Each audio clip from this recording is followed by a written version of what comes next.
Сәлем достар, біздің хайуанаттар бағына қош келдіңіздер. Бүгінгі серияда біз бірнеше жануарлармен танысамыз. Біздің хайуанаттар бағының бірінші тұрғыны аң патшасы арыстан. Арыстан. Арыстан. Арыстан.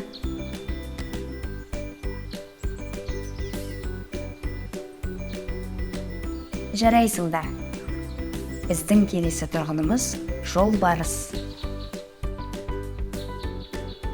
Жолбарыс жабайы мысықтардың ішіндегі ең үлкені. Қайталап көрейікші.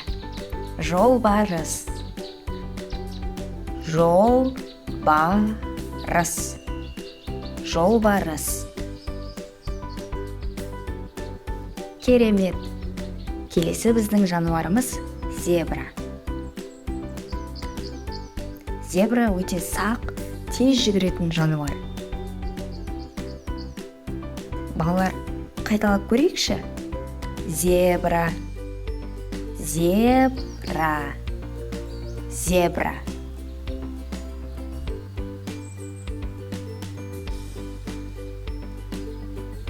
Жақсы.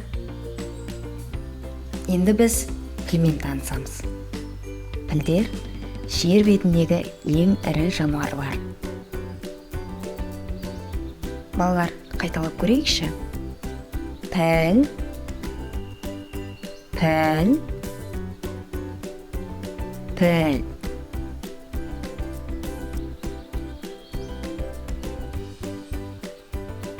Өте жақсы. Балалар, айтыңдаршы, қандай жануар банан жақсы көреді? Дұрыс. Бұл маймыл. Маймыл. Маймыл.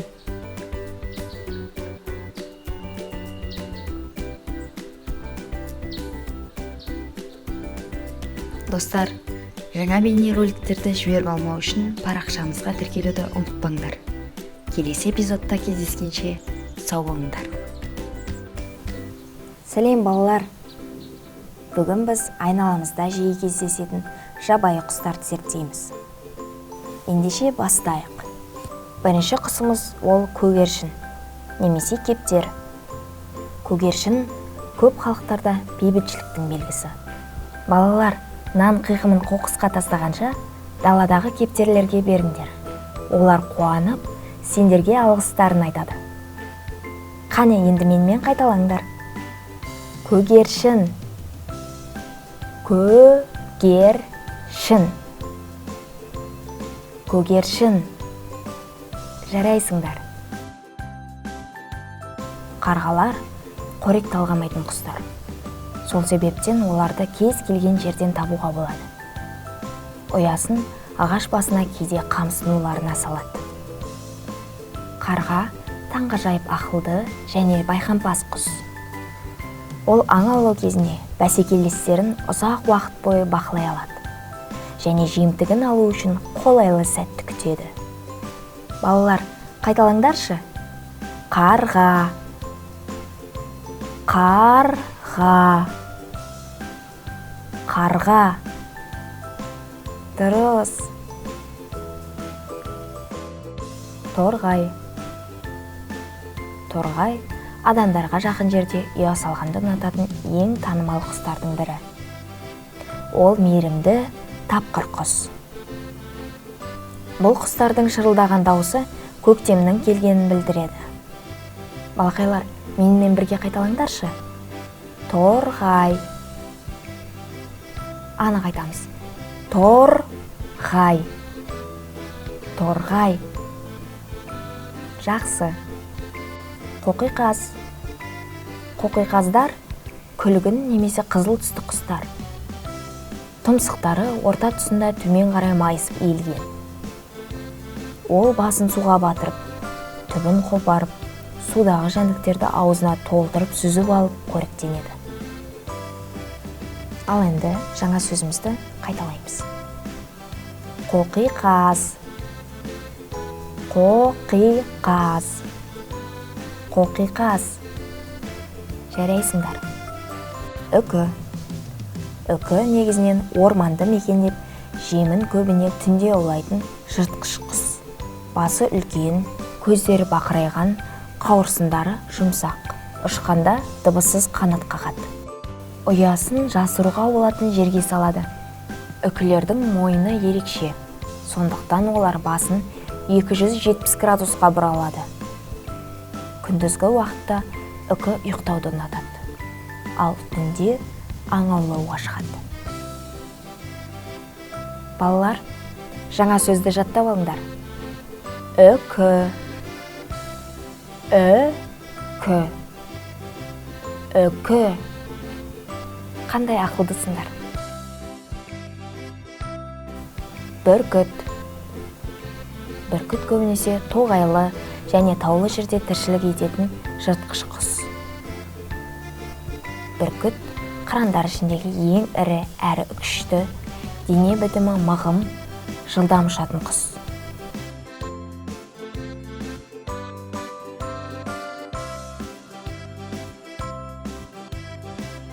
Балалар, есте сақтап алыңдар. Бүркіт. Бүркіт. Бүркіт. Жарайсыңдар. Міне, бүгін біз 6 түрлі құспен таныстық. Балалар, біз қоршаған ортаға пайдамызды тигізу үшін құстар мен басқа да жануарларға қамқорлық жасап, табиғатымызды аялауымыз қажет. Әр жануардың өзіндік мақсаты мен орны бар. Олардың жойылып кетуіне біз жол бермеуіміз қажет. Біздің басқа да бейнероликтарымызды жіберіп алмау үшін парақшамызға жазылуды ұмытпаңыздар.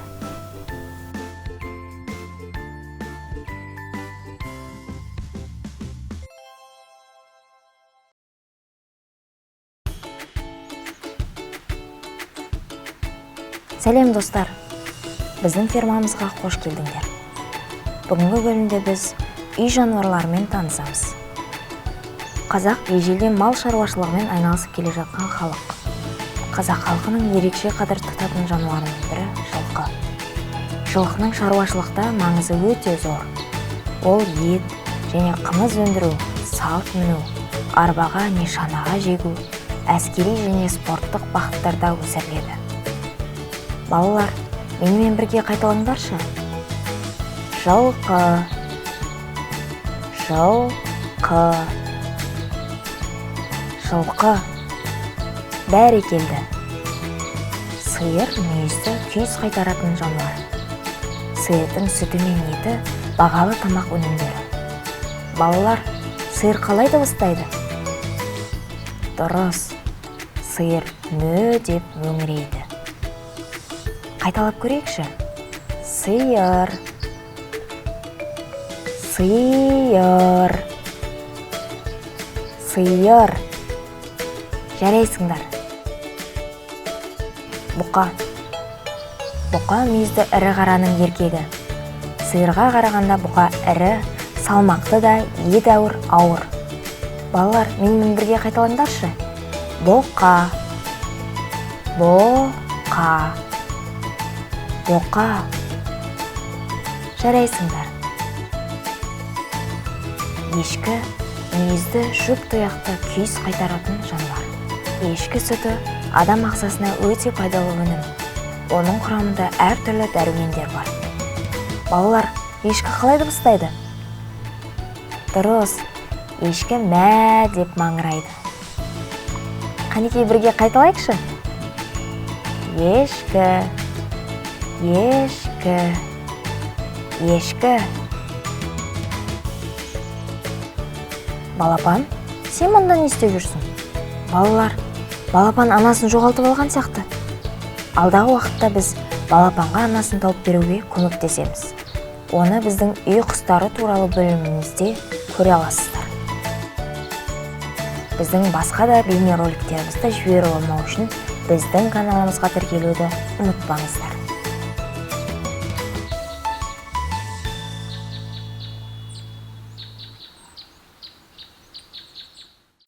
Сәлем достар, біздің фермамызға қош келдіңіздер. Бүгінгі бөлімде біз үй құстарымен танысамыз. Алдыңғы бөлімде біздің балапанымыз адасып кеткен еді. Бүгін ол жанұясына қайта қосылды.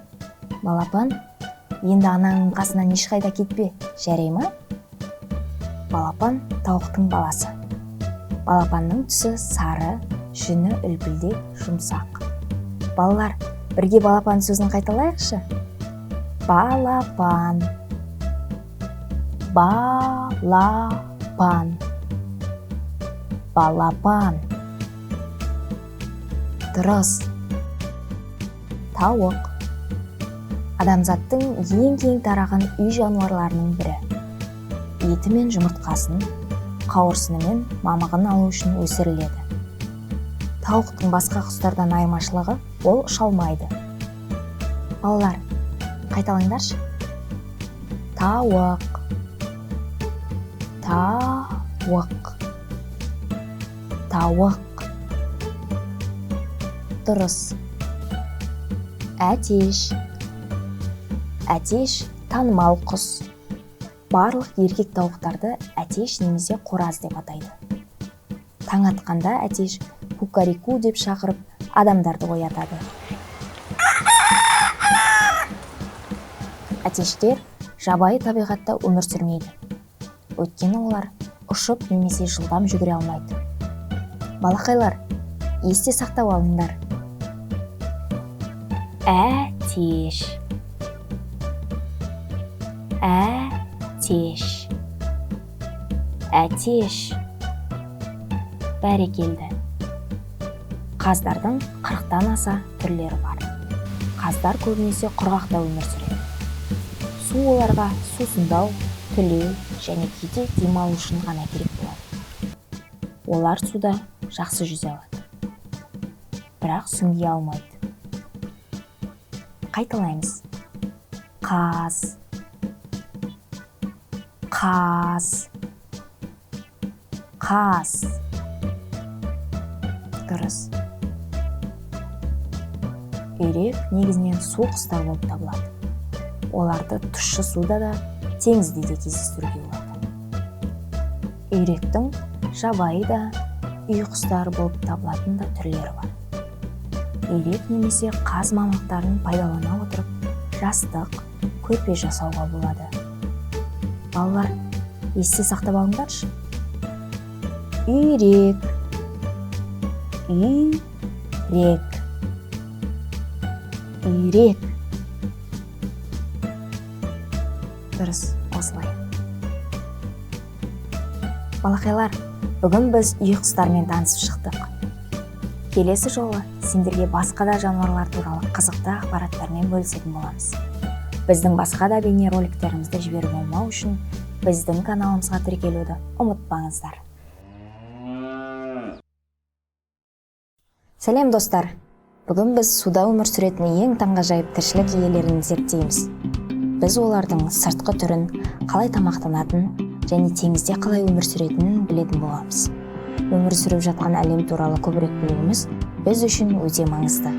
Сондықтан бұл арнаны біз балалар сендер үшін арнайы жасадық. Ендеше бастайық. Дельфин. Дельфин ақылды және мейірімді сүтқоректілер. Дельфиндер бір-бірімен әртүрлі дыбыстар арқылы байланысады. Бұл дыбыстық сигналдар өте жоғары ультрадыбыстық жиіліктерде шығарылады. Оны адам ести алмайды.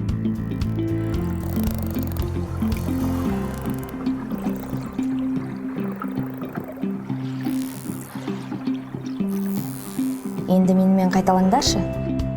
Дельфин. Дельфин. Дельфин. Жарайсыңдар. Ал енді теңіз тасбақаларымен танысайық. Достар, теңіз тасбақалары 150 жылға дейін өмір сүретінін білесіңдер ме? Сонымен қатар, теңіз тасбақалары мұхитта жүзе алатын санаулы жануарлардың бірі. Теңіз тасбақалары өсімдіктермен және әртүрлі ұсақ теңіз жануарларымен қоректенеді. Сондай-ақ олардың қатты өсімдіктерді тістеуге көмектесетін өте күшті жақтары бар. Енді қайталаймыз. Тасбақа. Тасбақа. Тасбақа. Енді балықтармен танысайық. Балықтар біздің планетамыз үшін өте маңызды жануарлар. Олар суда өмір сүреді. Көптеген басқа жануарлардың қорегі болып табылады. Балықтар судағы оттегімен тыныс алады және оны алу үшін желбезектерін пайдаланады.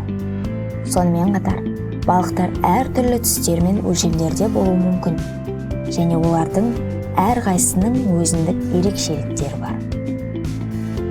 Қане балақайлар, балық сөзін қайталайықшы. Балық. Балық. Балық. Керемет. Акулалар өте үлкен және күшті балықтар. Олар тез жүзіп, басқа балықтарды аулай алады. Акуланың көру қабілеті нашар болғанымен, иіс сезу қабілеті өте жақсы жетілген. Олар судың майда дірілін бүйір сызығы арқылы сезе алады. Жемін осы екі қасиетінің арқасында аулайды. Енді менімен қайталаңдар. Акула. Акула. Акула. Жақсы. Медузалар мұхит суларында жүзетін өте әдемі және жеңіл жануарлар. Олардың денесі мөлдір болып келеді. Және медузалардан қараңғыда жарқырайтын ұзын қармауыштары бар. Медуза қармауыштарын балықтарды аулауға және жаулардан қорғану үшін қолданады. Олар ешкімге зиян тигізбейді. Бірақ адам оған қолын тигізсе, қолы ауырып қалуы мүмкін. Жаңа сөзімізді қайталаймыз. Медуза. Медуза. Медуза. Жарайсыңдар. Теңіз шаяны. Теңіз шаяндары суда өмір сүретін аяқтары көп, сауыты бар жануарлар. Бұл сауыт шаяндардың денелерін қорғауға көмектеседі. Шаяндар тұратын жеріне байланысты түсін өзгерте алады. Балалар, жаңа сөзді жаттап алыңдаршы. Теңіз шаяны. Теңіз шаяны. Теңіз шаяны. Дұрыс. Сендердің естеріңде қалатынына сенімдімін. Достар, бүгін біз теңіз жануарлары туралы көптеген қызықты нәрселер білдік. Біздің басқа да бейнероликтерімізді жіберіп алмау үшін парақшамызға тіркелуді ұмытпаңыздар.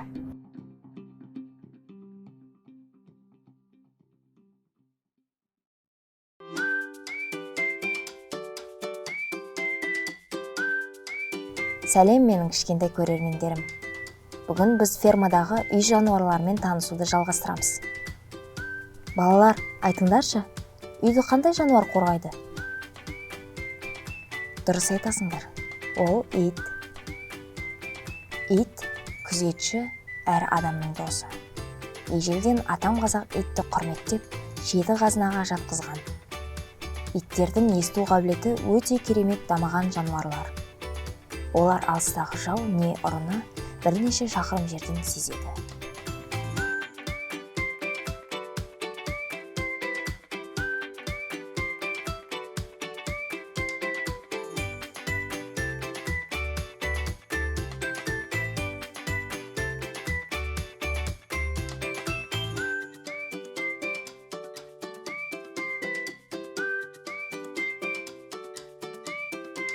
Балалар, менімен қайталаңдаршы.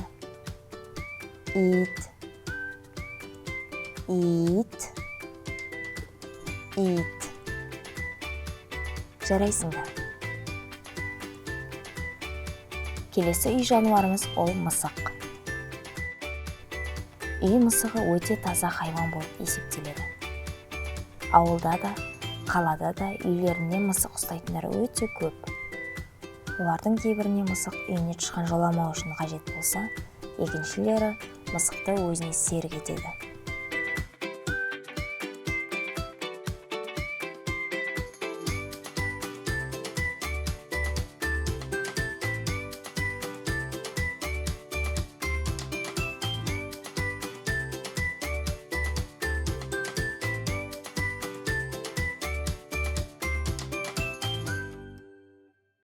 Қане, менімен бірге айта қойыңдаршы.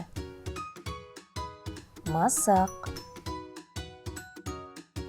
Мысық. Мысық. Қандай ақылдысыңдар. Мал өсірсең, қой өсір деп ата-бабамыз бекер айтпаған. Қой адам өміріне ең қажетті ет, сүт, жүн, тері, елтірі өндіреді.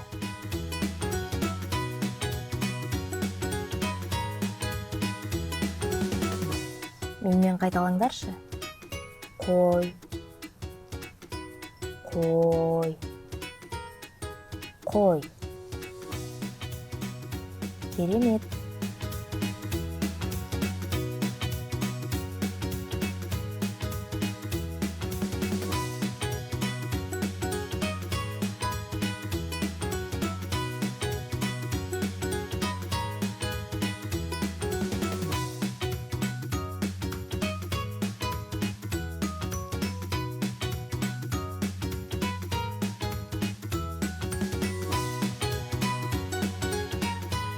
Түйе ежелден шөлді, тұзды аймақтардың табиғат жағдайларына жақсы бейімделген, ыстықтарда апта бойына сусыз тіршілік ете алатын жануар. Қолайсыз табиғат жағдайларында азық ретінде пайдалану үшін өркешіне артық май жиналады. Сүтінен емдік қасиеті бар шұбат, май дайындалады.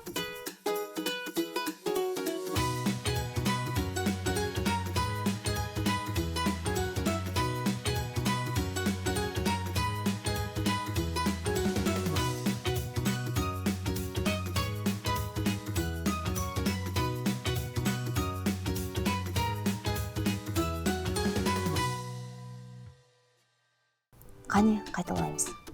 Түйе,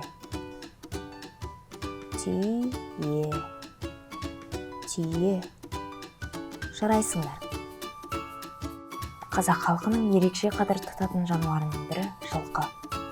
Жылқының шаруашылықта маңызы өте зор. Ол ет және қымыз өндіру, салт міну, арбаға не шанаға жегу, әскери және спорттық бағыттарда өсіріледі.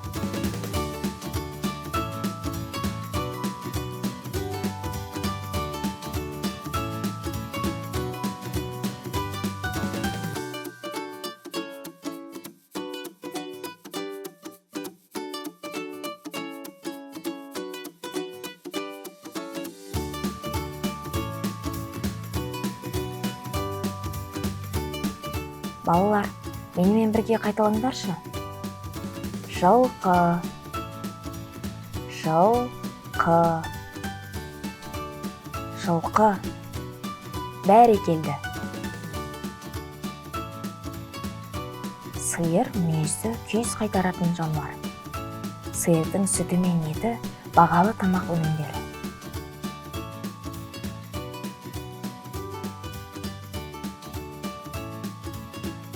Балалар, сиыр қалай дыбыстайды?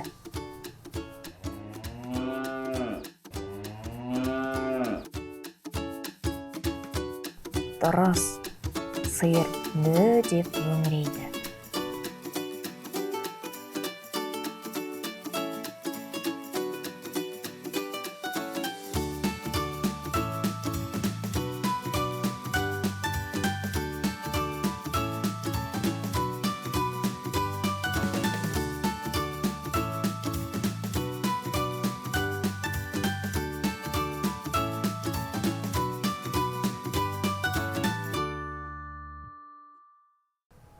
Қайталап көрейікші.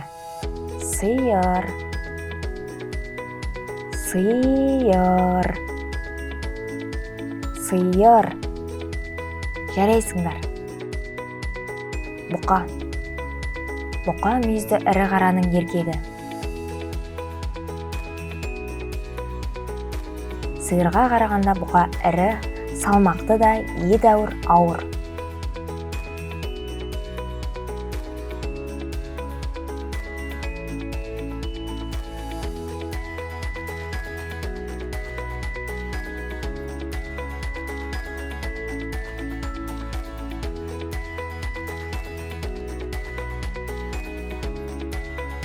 Балалар, менімен бірге қайталаңдаршы. Боқа. Боқа. Боқа. Жарайсыңдар. Ешкі мүйізді, жұп тұяқты күйіс қайтаратын жануар. Ешкі сүті адам ағзасына өте пайдалы өнім. Оның құрамында әртүрлі дәрумендер бар. Балалар, ешкі қалай дыбыстайды? Дұрыс, ешкі мә деп маңырайды.